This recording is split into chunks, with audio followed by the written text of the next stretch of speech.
किसान की समझदारी। नमस्ते दोस्तों, मेरा नाम संगीता है और आपका स्वागत करती हूँ अनेक कहानियों में।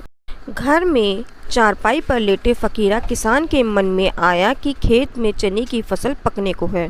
एक चक्कर लगाकर खेत को क्यों न देख लिया जाए। ये विचार आते ही वह खेत की ओर चल दिया। खेत गांव से थोड़ी दूर था।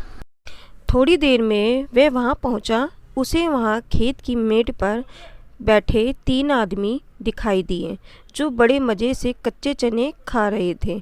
वे चने उन्होंने खेत में ही उखाड़ कर अपने पास रखे हुए थे। उन्हें देखकर किसान फकीरा हक्का बक्का रह गया। खेत में उखाड़े गए चनों को देखकर उसे बड़ा क्रोध आया।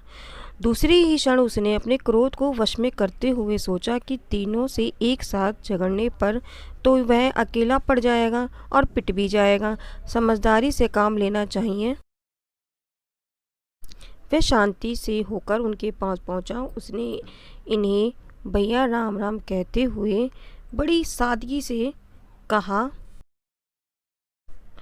कि आपने बड़ी कृपा की। आप गरीब किसानों के खेत पधारे। आप क्या आए कीड़े के घर नारायण ही आए। आपकी इच्छा हो तो थोड़े और चने ला दूं। आपकी क्या सेवा करूं। 3 लोग जो बड़े मज़े से मस्त होकर चने खा रहे थे, किसान के इस व्यवहार को देखकर वे बहुत प्रभावित हुए।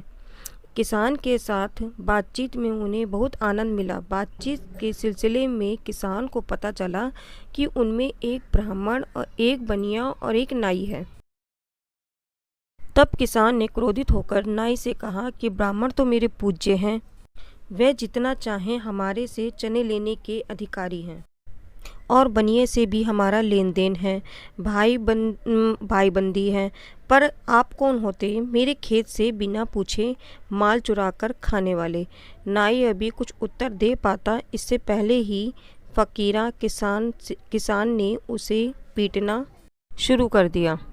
अपने सहसाथी नाई को पिटता देखकर ब्राह्मण और बनिया मन में बड़े खुश थे कि किसान ने हमारी इज्जत तो रख ली, इसे पीटने दो। वैसे भी ये बड़ा बातूनी है।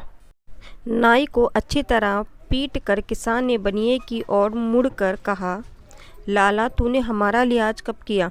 कभी कर्जे पर कम ब्याज लिया, कभी सुख दुख में सहायता की, कभी चीज़ों में कम दाम लिए। यदि नहीं लिए तो मेरे खेत में ये चने के पौधे क्यों उखाड़े।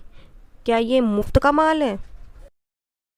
ये कहते हुए किसान ने लाला को 2 थप्पड़ जड़ दिए। उस समय नाई और लाला बनिया मन में कहने लगे कि यदि ये पंडित जी की सेवा भी कर दें तो पंडित हमें कभी ताने नहीं दे सकेगा।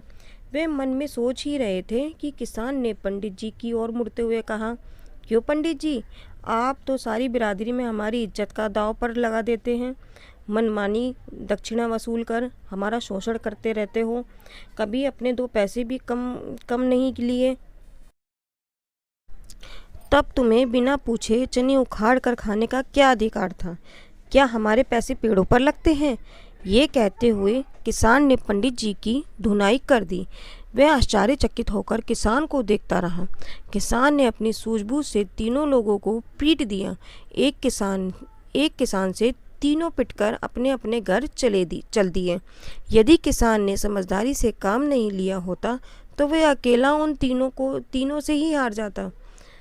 तो दोस्तों, आपको मेरी कहानी कैसी लगी तो प्लीज़ मुझे कमेंट में ज़रूर बताइए। अच्छी लगे तो लाइक ज़रूर कीजिए। धन्यवाद। राधे राधे।